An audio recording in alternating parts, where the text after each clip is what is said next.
I was an account director in marketing with a very different life back in just before 2014. And in 2014, I had a life-changing accident. I was actually diagnosed with a lot of mental health disorders in the aftermath. And one of those was fear of the road. You move your comfort zone, and fear is something that we can learn to shift, conquer, and push our boundaries. Absolutely love the racing. It's disgusting. It's sadistic. Like, people think, oh, you've got an engine. It can't be that hard. You're burning 6,000 to 8,000 calories a day. My most recent race was 13 days. I am Jordan Rushworth, host of the Athlete Sit Down with Sport Endorse, where we chat to inspiring athletes to hear their unique journey into the world of sports. Sport Endorse are a global leader in connecting brands with the ideal athlete to forge powerful partnerships and increase exposure for both sides alike.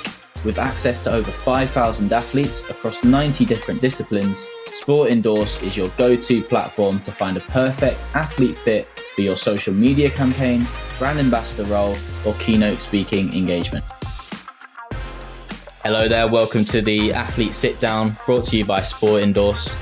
Joining me today on this podcast is a high-profile rider and adventurer, as well as an award-winning TEDx speaker, someone who has fought adversity to go on to conquer harsh landscapes such as the Sahara Desert and the Belize rainforest. It is the wonderful Vanessa Ruck, otherwise known as the girl on a bike. How are you today? Hey, I am doing very well, thank you. Thank you for having me on. No, thank you for being here. So I know that a lot of people know your story. You're very well known in the biking community, especially in the UK. But just for some context for someone that doesn't know your story, would you like to tell us a little bit about that? Yeah, absolutely. So I'm a full-time motorcycle rider, racer, adventurer, and also more recently four-wheel rally car driver. But a lot of people don't realise that I've actually not been doing motorsports for very long. My journey in life followed a slightly unusual path, and I think there will probably be many people listening to this who can relate to the hurdles and challenges that life throws at us. It's quite common. I was an account director in marketing with a very different life back in just before 2014. And in 2014, I had a life-changing accident. And through my recovery, which really took 7 years, I changed life quite a lot and went on a completely different journey, discovered motorcycles, fell in love with motorcycles, got addicted to motorcycles, and then it's easy to say it escalated. And as my body has sort of continued to get fitter and stronger through that recovery, which has faced 7 surgeries, so 7 times being like cut open, learning how to walk again, I've discovered motorcycles and started to push myself a lot more competitively, the skill, the fitness, and I've since competed in some of the toughest off-road motorcycle races there are in the world, including most recently in January becoming the first British female to ever finish the original Dakar route in the Africa Eco Race, which is a 6,013-day race. And these are pretty tough races. To put it in context, most of these races, unfortunately, there'll be someone that doesn't come home. They're very, very tricky. And I'm doing it living and managing chronic pain as a result of my accident. But I suppose something that's really important to me through my journey is the realization that actually we need to get up and adapt. We need to keep fighting. Stuff that happens in our life isn't always in our control.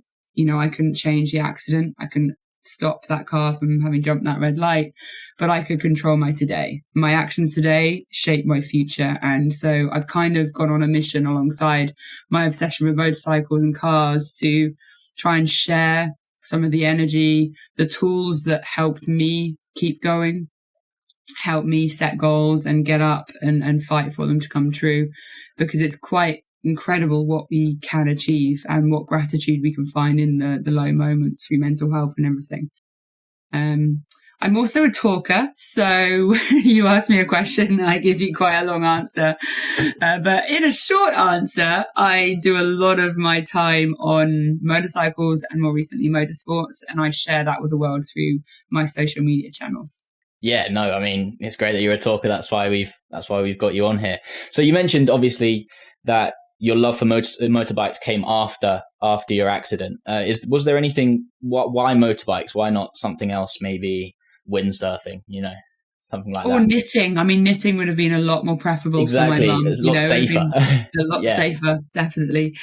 I guess I was quite fortunate that growing up I got to be around ponies, and you always fall off the horse. Like, that's just what happens. I think their sole purpose in life is to put their rider on the ground, really. And when you fall off, you get back on.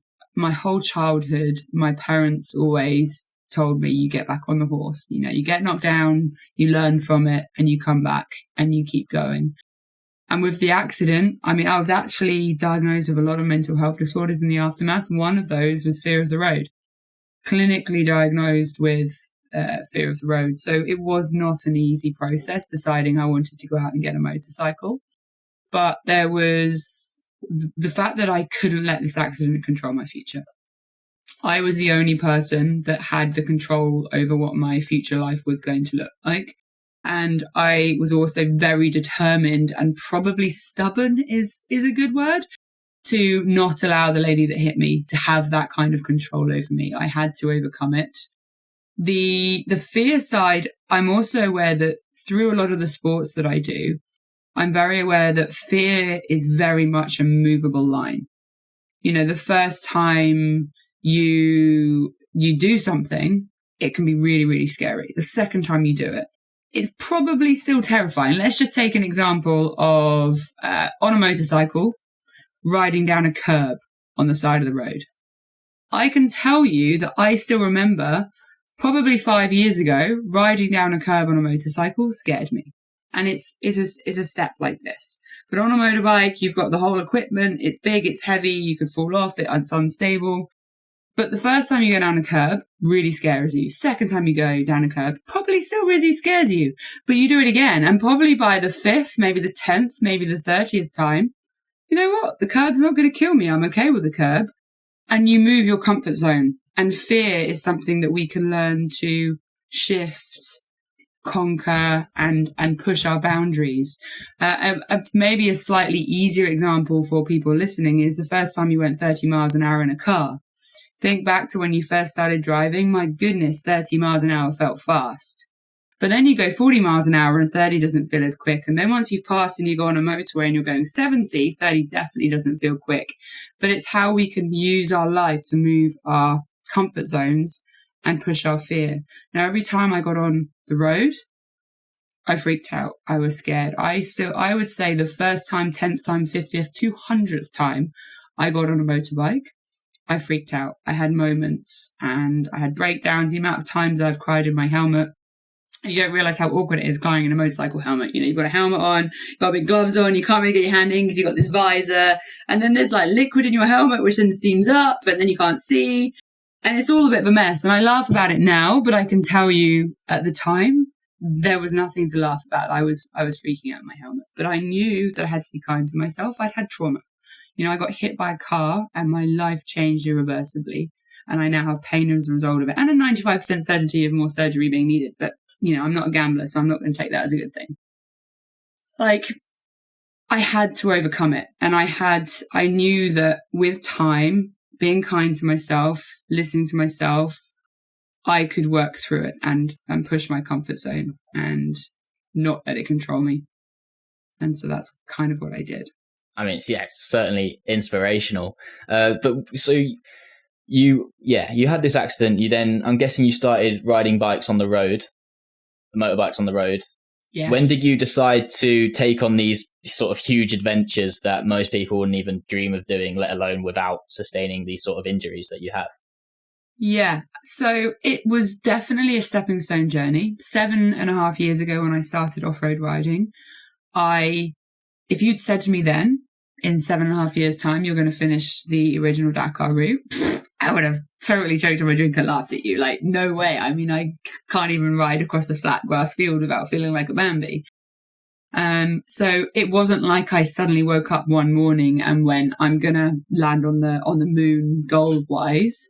But I did set goals. Now, my first decision to get an off-road motorcycle actually happened 2 days after I got home from my third surgery. So it was my first surgery on my hip. I was bedbound. I couldn't even get to the toilet on my own. I was dependent on my husband for help. And I woke up in the morning and just to be really honest, I wasn't in a great place. Mentally, physically, I was in a dark hole. I was not feeling great. And I decided that I wanted to get a dirt bike. And my husband was like, wait, what? Look at you. You kind of put your own socks on. And quick note to anyone listening is that surround yourself with people that say yes when you come up with crazy ideas and who will support you. And so my husband is incredibly supportive. We went out and got me my first dirt bike, who I called Wiz.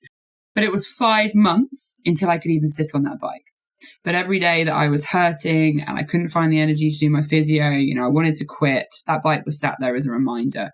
And I think goal setting is a really, really powerful tool in life. And it's actually quite simple. Like, it's not dramatic, a big brain overhaul to try and set some goals. And it's something that I really try and pass on to other people, that the power of setting that goal locks your vision, it locks your sight onto something that you're energized for, you're motivated about, you're passionate about.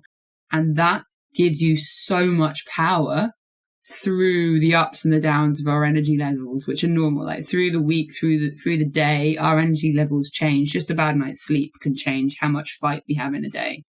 And those goals can be this stable target that we're working towards. And so I decided to get this dirt bike. I still remember the first few times I rode it, many times I rode it. I was useless. It was like I'd never ridden a bike before. But I quickly realized that this was something that I really enjoyed. Now, since I got that bike, I've had 4 more hip surgeries. So over those last 7.5 years. But I was always just on this mission where my goal had been set. I wanted to learn to ride an off-road motorcycle. The more I got on that bike, the more I wanted to get better on the bike. So there was times where I wasn't able to be on the bike because I'd had surgery, and I was like, what can I do right now to be a better motorcycle rider? Okay, I can't get on the bike because I'm broken and it's too risky, but what can I do that will help me moving forwards? And so I started just standing in the garage on the motorbike, engine off. My husband would stand there and balance the bike, and I just stood on the bike and balanced. And it sounds ridiculously lame, just, going out to the garage, standing on your bike. I definitely made brum brum brat noises, by the way. But I balanced, and the balancing on the bike, I got my personal best of 15 minutes, engine off, track standing on the bike, balancing it still. Once I was then able to actually ride the bike, the improvement in my balance from that time was huge for my riding. And it was a way that I was able to mentally feel like I was working towards my goals as well. We can't always do what we want to do, what we wish we could doing, but it's about trying to find things that you can do that will keep you moving forwards. And I'm a better rider as a result of it, that's for sure. My mental health, and it was also kind of good physio because hip stability is massively improved with that kind of balance as well. Wow, you're definitely a step-by-step process, a long process. So what was like, obviously, you've been on so many adventures, I can't even count. I've been looking through them and they seem, unbelievable. What was sort of the best adventure or the standout one that you've been on? Obviously, the Dakar is incredible, but has there been any others? Yeah. So I've now done 10 multi-day international rallies, which is pretty impressive. I only did my first rally late summer in 2021. So in really 2.5 years, I've racked up some serious experience in rally racing. And that was just through pure determination that I just wanted to get better, do another one. The best way to train is to be out there doing these events. Absolutely love the racing. It's disgusting. It's sadistic. Like, people think, oh, you've got an engine, it can't be that hard. You're burning 6,000 to 8,000 calories a day. My most recent race was 13 days. Many of the races are 6, 8 days. My longest day on a bike, 13.5 hours. Peak riding temperature I've been in is 52 degrees. Picture a hot tub at 40 degrees. How long can you sit in it? Being on a motorcycle, 52 degrees, I felt like my body was shutting down. And if someone's listening that's thinking, you've got an engine, again, I've just said quite a few stats that hopefully counter that. But think about just walking in deep sand compared to walking along on hard pack. Then think, what's it like to run in deep sand? What about trying to ride a bicycle in deep sand? Then picture a 177 kilo motorcycle. I'm 62 kilos, 177 kilo motorcycle that is pretty useless. It doesn't even stand up on its own. So you're wrestling that through 4, 5, 600 kilometers of terrain across the desert. In North Africa. It's incredibly physical. So I think for my most incredible adventure, the achievement having made it to the finish line of the Africa race in Dakar was absolutely huge. There was about a 50% finish rate this year of the motorcycles that were on the start line to making the finish line, just to put into context how much of a fight it is to get to the end of these events. When it comes to like an adventure, riding, scenery, culture kind of trip, Iceland is always my number one favorite. Now, it's probably the least likely country you would say as far as a lot of fair weather riders, on a motorcycle, typically people think you want sunshine and warm skies. And Iceland is like wet from below, wet from above, sideways wind, 1 minute's rain, next it's hail, then it's snow, then sun might come out. It's like crazy as a weather place for a motorcycle, cold and wet. But the scenery is absolutely unreal. Like 1 minute you're on Pluto, then it feels like you're in Mars, then you go to Jupiter, lava fields, volcanic ash and sand. This is absolutely mind-blowing. So I'd say Iceland, for sort of the adventure side, has been my favorite country to ride a motorbike in. Yeah, I mean, I've been to Iceland. The scenery is just incredible. Is that so? Do you prefer these races where the scenery is amazing, or that where you're really like testing yourself mentally and physically? Honestly, the problem with these races is you don't get to look around too much because you're following roadbook navigation. So a quick one, roadbook navigation is a paper scroll that you have on your handlebar in a box, and it's a whole load of symbols. You've got your kilometers, some symbols, some abbreviations that are all in French, just to make it a little bit easier, why not? And then compass bearings, so cap headings.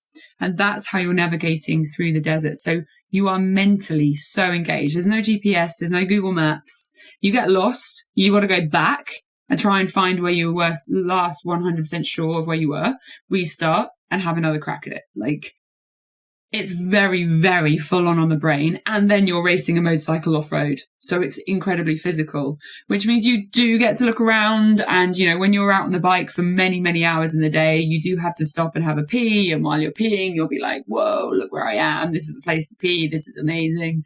But you don't absorb the landscape to the same extent as if you're just sort of an adventure ride on a holiday.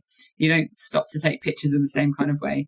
One benefit I definitely have in what I do is that because I'm making YouTube series of every single race and event that I do, when I then get to the editing and the creation of these videos, I get to relive the adventure, which is really cool too.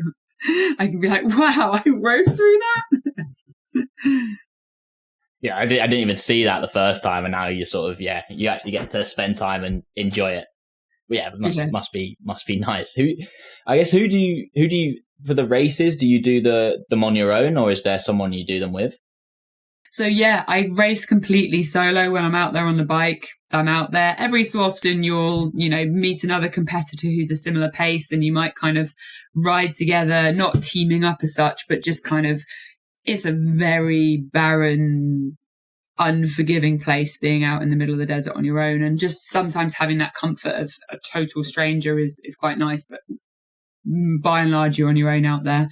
You then have your support team in the bivouac. So the bivouac is like the rally camp, and in most of these races it moves. So as you go off and race, the bivouac moves and you stay in your tent and they've got all your gear, and then you go out and race and the bivouac moves again. So I typically will have my mechanic who will be supporting a handful of bikes.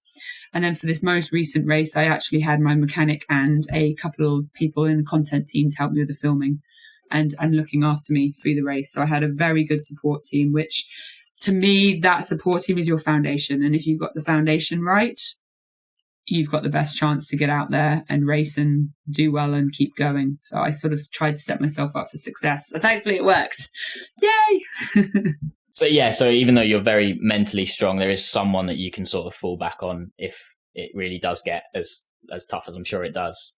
Yeah, the team are always very well briefed on, if I get to a low, this is how you need to deal with me. Like, this is when you need to punch me in the face and tell me to woman up. This is when, you probably just need to give me a hug. All the different scenarios of what Vanessa's personality is going to do through the week. There's nothing glamorous about rally, I can tell you that. So is it normally the same team that sort of comes with you everywhere, or do you have like a different team per race that has done it before? My mechanic, same guy from the start, a guy called Joe from Desert Rose Racing. He's my guy. I trust him with my bike. He knows my personality. Good banter, and banter's critical because it's tough. These races are not easy, and having someone that gets you is really important. Yeah, can uplift you and knows exactly how to bring you up, or when you need, a talking to, that sort of thing. Yeah. So you're a role model, obviously. You've got 160,000 on Instagram followers that follow you everywhere you go, all the stuff you're doing. And motorbiking usually has connotations of danger and injury. So how do you reconcile your former trauma with an activity that is so potentially dangerous? Yeah, I think it would be very easy to try and bubble wrap yourself through life once you've had sign of a big accident and injury. It would be the safer option. I'll be honest with that. My mum would definitely be happier. My husband would probably be happier as well. It's not easy for him having me go off to the desert and him watching a dot on a map. But I think the reality is that we can get injured and hurt through all kinds of things in life. If you look at statistics, people wouldn't go to the toilet. People die on the toilet. Like, people break legs in the shower. There's dangerous things all around us. Now, for me on a motorcycle, when I'm off-road, the risks are a lot lower to me than they are if I'm on a road in the city. The sorry mate, I didn't see you side of things, I definitely feel more vulnerable when I'm on the road. I always encourage people to gravitate towards the off-road world, and it's down to you. You're riding the terrain. And obviously taking the extreme racing and rally doing, I think, is a little bit separate. But I think generally motorbikes have a good portion of controllability of that risk. Always wearing the right gear. Always making sure that when you're getting on that bike, you've got your knee frames, your helmet, your gloves, the right protection. That's really important. Working on your skills so that you're a better rider.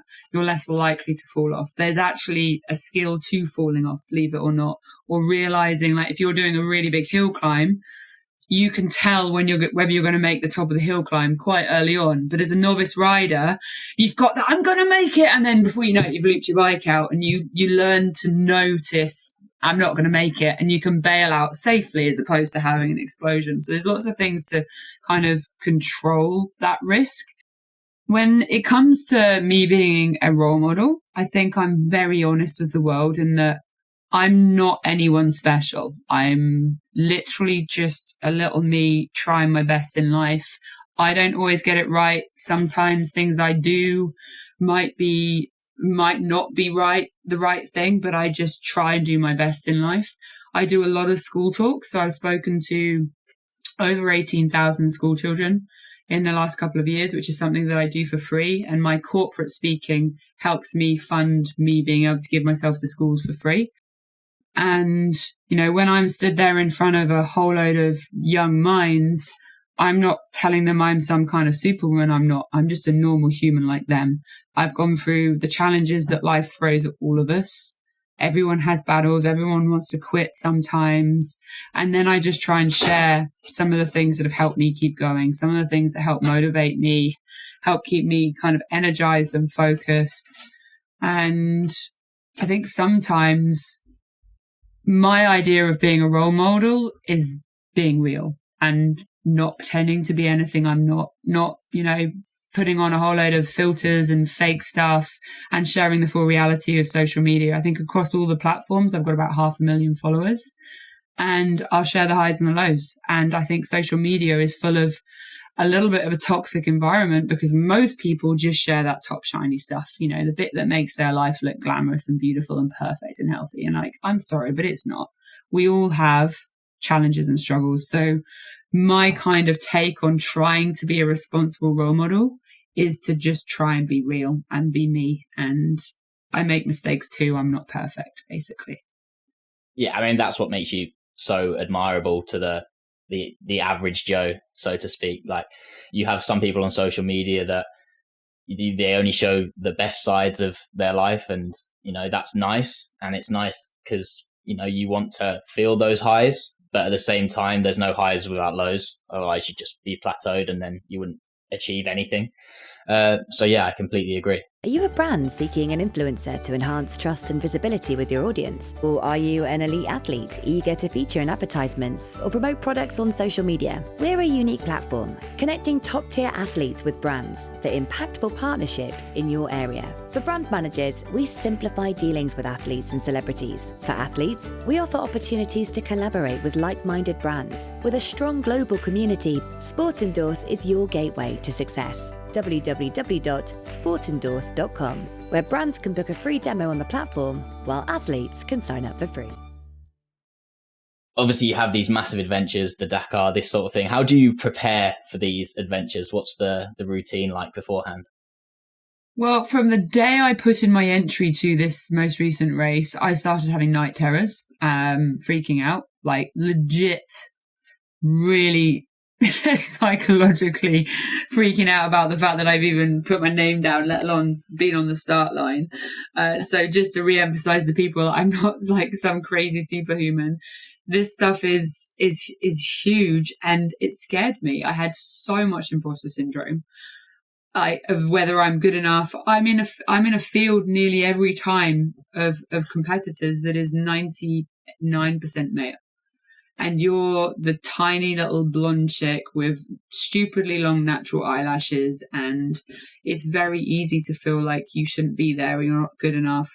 Most of the competitors were nearly double my size in weight and height as well, and I'm on the same size bike, same kit, same distances. There's no women's class. You're just doing it like everybody else. And so my way of really trying to work through that imposter syndrome and kind of get myself to the start line is preparation. Absolutely everything that I could do to get myself there with as much confidence as I can, because I was prepared and I was ready. And it's the same for if I have to, go into a corporate job and speak. I'm always going to get nervous, but doing the preparation up front so that when you are there, you can go, come on, Vanessa, you're ready, you're prepared, you know what you're doing. My fitness, absolutely critical. Being on a bike for hours and hours, day after day, you've got to be fit. What you're putting into your body, your nutrition, your fuel, you're burning 6,000 to 8,000 calories a day. You can get that nutrition wrong for a day. Maybe you'll cope. 2 days you get that wrong, you're going to lose muscle mass and you're going to be absolutely knackered and you'll start having problems. You're going to be coming off the bike. You're not going to make it. So making sure I had tried and tested nutrition was huge. All of my kit and equipment. Getting into a race and on day 2 realizing that your rucksack's not right for you. You have to test everything in advance. Know everything that you've got. Plan for all of the unexpected. Hope that you'll be plan A, plan B most of the race, but you've got a plan for C, D, E, F, and maybe even M, all the different eventualities. Worst case scenario or what could go wrong. So like my medical box was huge. It was like, my med box was probably the size of like 5 shoe boxes of all the different eventualities of things that I could maybe need. Because when you're in the desert, you can't just get stuff from the obvious things like antibiotic courses through to Germalines and throat lozenges, like the amount of dust you're inhaling. You end up with nosebleeds every morning and night for the amount your like nose is getting sore from the dust. You get sores on your body from like the friction of things. And there's just so much that you just need to plan for. Allergic reactions. I got an allergic reaction. One of them, I could barely open my eyes one morning. I was like so puffed up. I looked like the Michelin Man, having stuff to counter that. And I made it on the start line, the first 70k until the anti-inflammatory things kicked in. It was like I could barely see, but I was there to finish that race. And so it's that preparation so that when you get there, you've thought of everything that could happen. but you're also ready. I was fit enough. I had the right skill. I had the navigation. I had the right team around me. I had the equipment, food. And then when your body starts to go, you shouldn't be here. You need to go home. You need to quit. You can't do this. You can talk to yourself and go, yes, I can, because I've done this, and we're ready. Let's go and do it. Has there ever been an adventure or a race that you haven't finished? The Tunisia Desert Challenge, I finished it. I was the first female to ever enter and the first female to ever make the finish line, but it was not smooth sailing. There is a full YouTube series on my channel, but on day 3 I had a mechanical, and that led to me being stuck in the sand dunes overnight on my own in the middle of nowhere. You have to carry emergency equipment, so I was able to light a little fire. I spent half an hour trying to gather anything I could possibly burn. It gets really cold in the desert overnight. It's pitch black. It's terrifying. There are little creeper coalies and bugs. The boogeyman, the Sandman is definitely real. And so I knew I couldn't even stay in my house home alone if my husband was away, I had to borrow my mum and dad's dog to stay in the house. So being on my own in the sand dunes in the middle of Tunisia, hundreds of kilometers from anywhere, that was like guaranteed panic attacks. But I basically kept myself really calm. I do a lot of mindfulness to cope with my pain. And I analysed the situation. It was like, you're okay, Vanessa. You're not hurt. The organisers know where you are. They're going to come and get you. You've got a fire. You're not going to get cold. The animals aren't going to come near you. It's not going to get dark. You're okay. And I actually managed to remain really calm. When they came and got me, which was 7.5 hours later, I was in the dark for that long, they were like, what? Okay, we're going to tell everyone else you're a damsel in distress waiting for us, because we prioritized coming to get you because you're the girl. And you've got a fire? And apparently they'd never seen anyone else light a fire. And I was like, well, why else did we have to carry a lighter? I'm not a smoker. It was just kind of me going into survival mode. Anyway, we got me back to the bivouac, 3.5 hour rescue in the car, back to bivouac. I had 2 hours sleep, back on the start line the following day. My mechanic fixed my bike. And 4.5 hours into the next day, I had another mechanical. And this time I was stuck in the dunes again, but 48 degrees heat. Your body starts to shut down at that kind of temperature. I had water and food, but my body went into a bad way. And again, I was doing the mindfulness and I was okay. I was like, analyze the situation, Vanessa. It's really easy to freak out being stuck in the dunes on your own, but actually I was okay. And then I realized I wasn't okay. It felt like I had a helmet on and someone was just smacking me on the head with a branch. Like it felt like my brain was going to implode. I was getting really disorientated. I realized I could barely even walk anymore and my body was shutting down. So I called the emergency button for help because I realized actually I'm not okay. And someone died in the race a couple of days before from a similar situation. So I got helivac'd out. And I apparently hit the button a little bit too late. It was quite scary and I nearly didn't make it, but they sorted me out. And the following day, my bike was recovered from the desert. I wasn't allowed to race medically because of the scenario. And the next night, my bike was fixed. I was ready to go. I was in bed and I woke up and had a massive night terror about being stuck in the desert for the 3rd time. And I actually then decided that I was done and I'd bitten off more than I could chew, that I wasn't ready. And I was going to just, go find the organisers in the morning and just say, I'm out. I'm pulling out of the race. I can't do it. I'm sorry. Eventually managed to get myself back to sleep. You know, that like adrenaline you get from a nightmare. Woke up in the morning and I was like, where's my bike? Off I went, back on the start line, back out into the desert. I'd signed up. I knew it was going to be hard. You don't do these races because they're easy. And I just kept fighting. And thankfully, I managed to find the strength to make it to the finish line and became the first female to ever finish that event. So I don't say it was an event that I didn't finish, but I could very easily have not finished that race. But I was determined, possibly stubborn. I don't know. I fought and made it to the finish line. Yeah, I mean, I guess it's an incredible story to sort of tell now, but during that moment must have been, unbelievably scary, as you said. So those sort of experiences, I'm sure, that lead to valuable lessons. Is there any of those lessons that you sort of bring back into your personal life? Oh, yeah, massively. I mean, on a really simple level, I can now be home alone in my house. I don't even have to lock the doors. I don't have to close curtains. I can go for a run in the woods in the pitch black in the evening when my husband's out.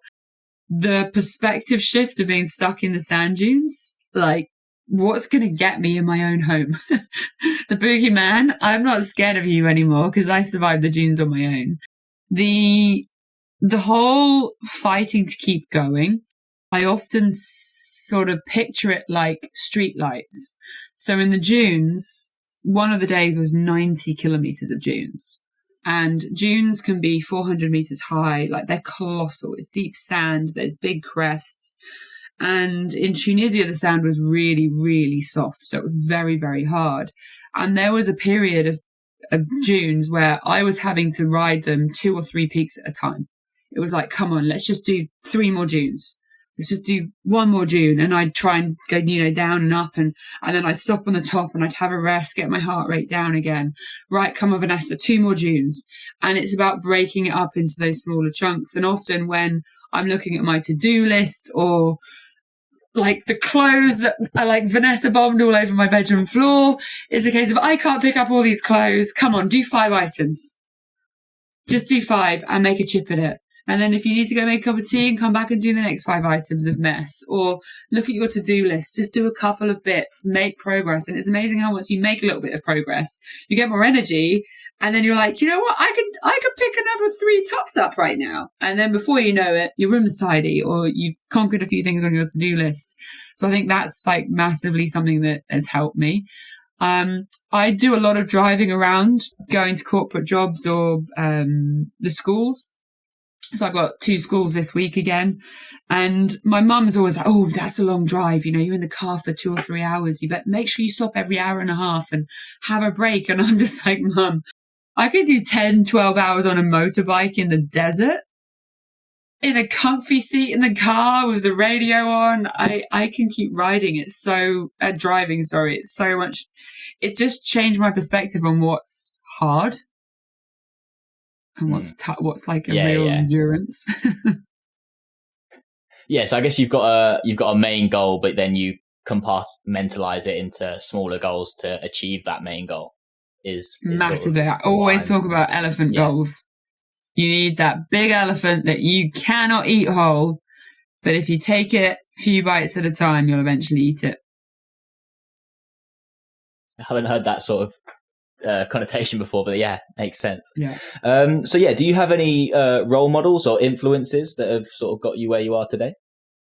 I'm often asked this, and I think the reality is that when I was growing up, we didn't have any female role models out there. Like Jodie Marsh or Katie Price were like the women in the media. They weren't exactly people that we would be looking up to. I think you're going to vomit a little bit, but I think I'd probably say my mum. So as a young kid from the age of maybe 6 for about 5 years, my mum had a lot of health issues and she was hospitalized for long periods. She had a couple of surgeries where she actually said goodbye to us because there was a 50-50 she'd come out. And she always found the strength to keep going. Like she looked for things to keep her focused and energized, and she just never gave up. And she's done such incredible things. And if an area of life didn't work out, then she'd just retrain and go do something else. And she'd always tackle it with a smile and energy. She's like that bubbly, happy, non-defeatable human. And I think that's really inspired me over the years. She was a very strong power through my life, and my goodness, she believes in me now, and that's an incredible energy to have behind me. So I guess also, how do you do all these adventures? I'm sure you're off for a few months every year. How do you balance your personal life with what you're doing now? Yeah, really good question. I do remember what my husband looks like, so that helps. Last year I think 2 and 3 nights I was away. It's full on. I think this year I'm trying to find a slightly better balance for a bit more time at home. I guess a key thing is that I enjoy what I do so much that it doesn't feel like I'm working all the time. I think to some of my closer friends and my husband, they just think I never stop working, but it doesn't feel like work to me. And I suppose every time I share my story or I speak to people as well, it gives me energy that helps me go through the justification of why it had to happen to me. And it's like, if I can use my story and the fact that I've got ongoing pain and all of that to try and help someone else conquer life, that makes what I've gone through feel worthwhile. So I'm just energized to keep going. And at the moment, I don't really want to change too much. I'm enjoying it and I'm alive. I'm not in the bed. Yeah. So, yeah, I mean, you've come a long way. Why stop now, I guess? So going forward, what are your sort of expectations for this year? Like, what do you want to achieve, adventure-wise or goal-wise in general? Okay, so I have no motorbike races in the calendar, and that is because I've had to be quite realistic with myself about my pain, and I've pushed my body a really long way. It's taken me a year to be able to say this without getting emotional, but my hip's not great.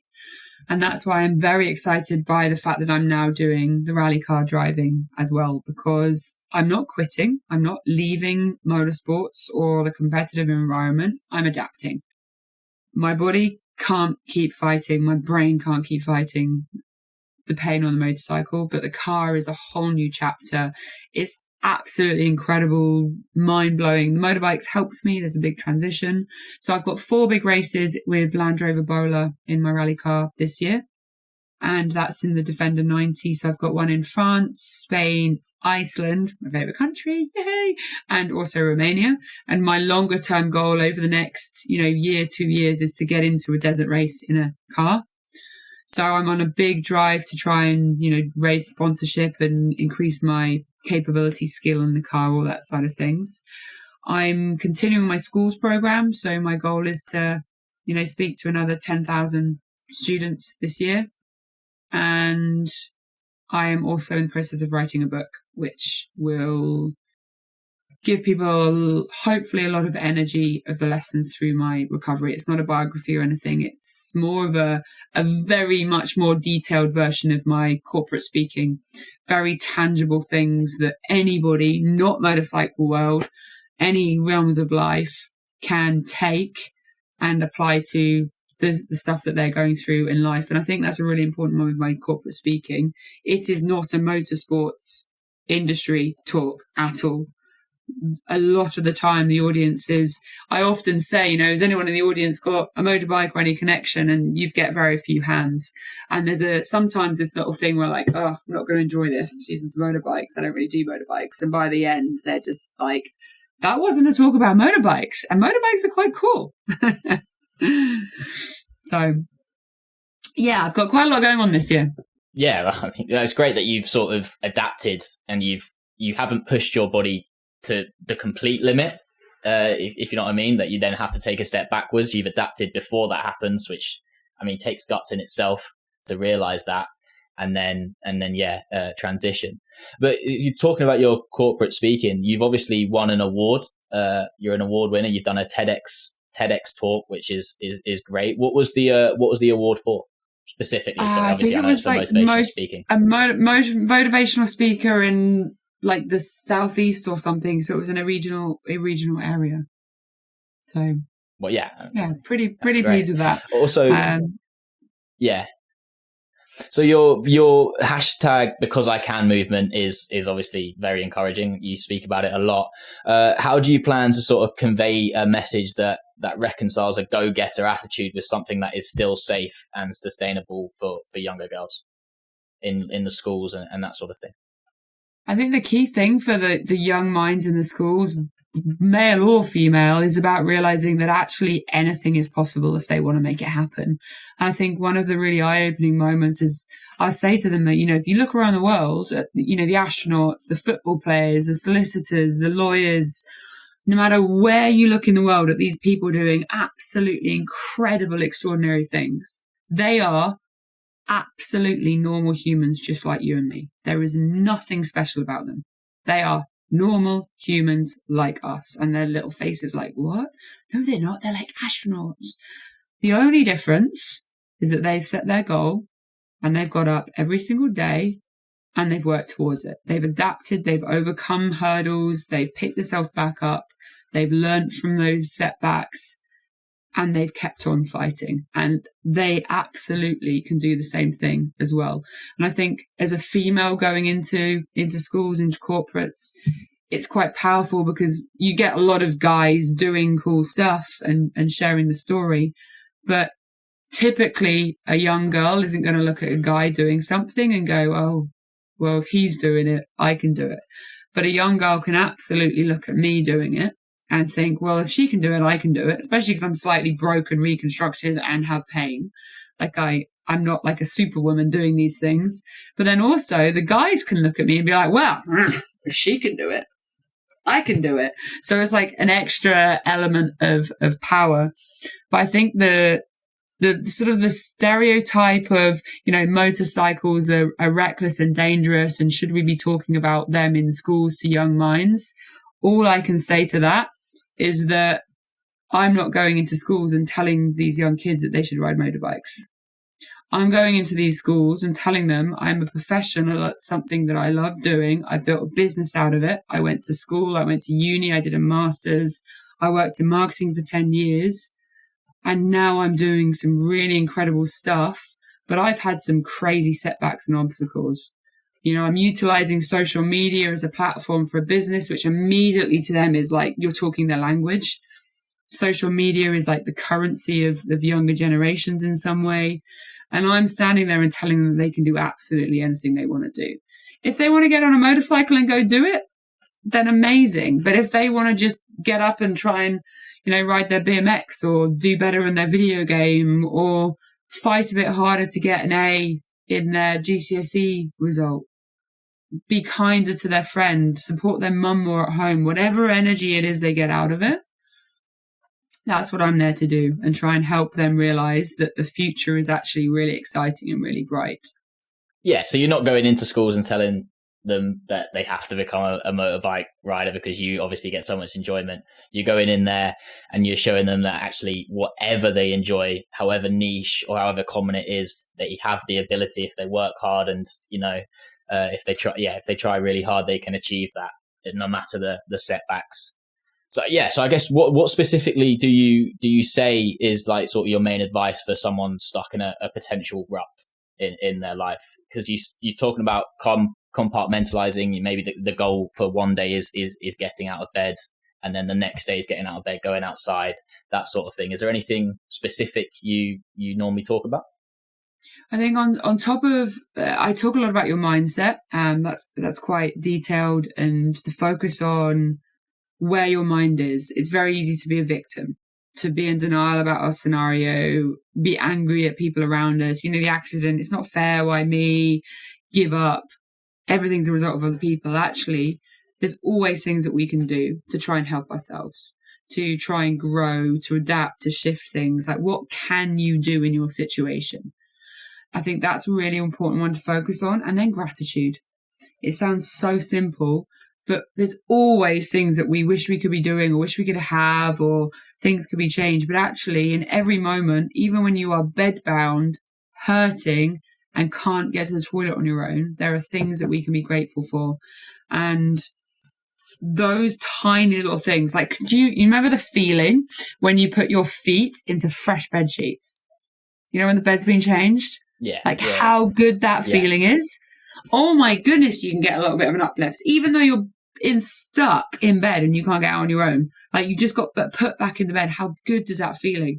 What about listening to the birds outside your bedroom window, or putting on some of your favorite music, cuddling your teddy bear, having like a mouthful of mango, whatever your favorite food is? Little things in your day. You can be in the darkest place, but if you can just find a couple of things to latch onto to give yourself an uplift, do a couple of things, even if you have to force yourself to find the energy, a couple of things that will help you move forwards just a little bit. You can't climb a mountain in a day, in a leap and a step, but small things just to keep your momentum moving forwards. And then the other really important thing to remember is that you are not the only one going through really tough situations. I think social media can be really tricky there because it portrays this like perfect life, and life isn't perfect. We all have struggles and battles, and that's normal. Realizing and remembering that you're not on your own is really important. Like, asking for help is a sign of strength. It's not a weakness. It's a strength asking for help. I asked for help massively through my recovery. I went through a lot of support on my mental health side of things, and I'm proud of that. So the mindset, the gratitude, and the help. Yeah, I think you've touched on something there which sometimes I definitely know I struggle with, and I think it's called spotlight syndrome, where you just believe, obviously, because you're you and you're one person, that you believe everyone's looking at you, whether you do something wrong, that it's yourself, you've done this, it's awful. But in reality, everyone's worried about themselves. No one realistically is worried about what you're doing. Everyone's exactly the same as you. They're all worried about yourself. So just move on, and it's not as bad as you may think it is. Yeah, very true. But yeah, so I'll move on to the Sport Endorse's Fast Five. Okay. 5 quick questions. Try and answer them as quick as you can. I know people say this all the time, and then you get the question, you have to think about it, but just try and be as quick as you possibly can. So I'll start off with, if you could be another athlete, who would you be? The fitter version of myself. So the one I'm fighting for. That's a great answer. What is a brand you use that you wouldn't be expected to use? A brand I use that I wouldn't be expected. A moon cup. Like an item. Okay. If you were not an athlete, what would you be? Oh, I'd be an account director in marketing, which was what I was doing before I became an athlete. I mean, that does make sense. What is your favourite movie? Oh, The Lion King. Or Black Beauty. I like both of them. I literally watched The Lion King with my family. Please, no worries. Yesterday. And then lastly, what is your party trick? Oh, for a while my party trick was bouncing my shoulder, because it would, like, before it was reconstructed, you could, like, move it around. I could touch my elbows behind my back. It's a bit of a lame party trick. Don't come to a party with me. I mean, okay. And then, yeah, lastly, would you please leave a question for our next guest? Whatever you think. A question for our next guest. Does that mean I'm going to have to ask the question from the last guest? Unfortunately, you're my first guest, so I haven't done that before. But this is okay. Question for This is a big question. I know. Take your time. Don't waste it. It's only one. If you could go back in time through history and stop one thing from happening, what would you stop from happening?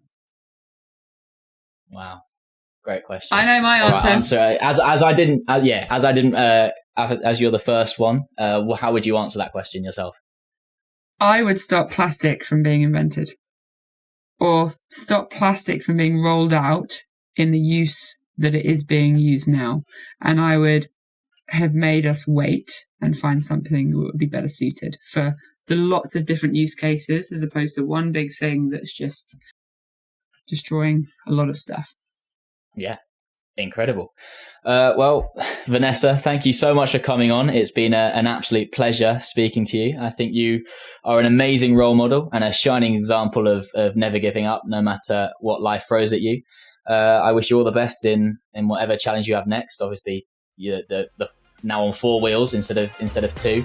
And yeah, for everyone at home, all of Vanessa's links will be in the bio below. So make sure to go follow her. And until next time, goodbye.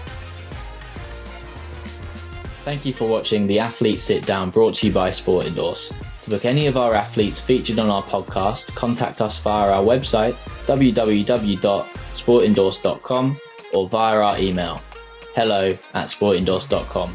Also, don't forget to subscribe so you don't miss out on any of our upcoming episodes.